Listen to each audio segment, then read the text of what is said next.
इथे अभिवादन करण्याच्या उद्देशाने आलेलो आहोत. बिलकुल बिलकुल तर खूप छान. बाबासाहेबांबद्दल थोडक्यात काय सांगाल तुम्ही?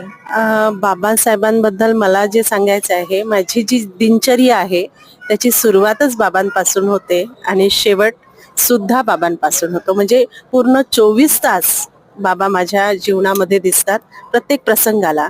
आणि एक सुमेधा तू विचारलं म्हणून सांगेल मी तुला की माझी जी PhD आहे ती मी दलित साहित्यावर केलेली आहे. मेन म्हणजे बाबासाहेब माझे स्थान होते आणि मला त्यांच्यावर ते करायचं होतं.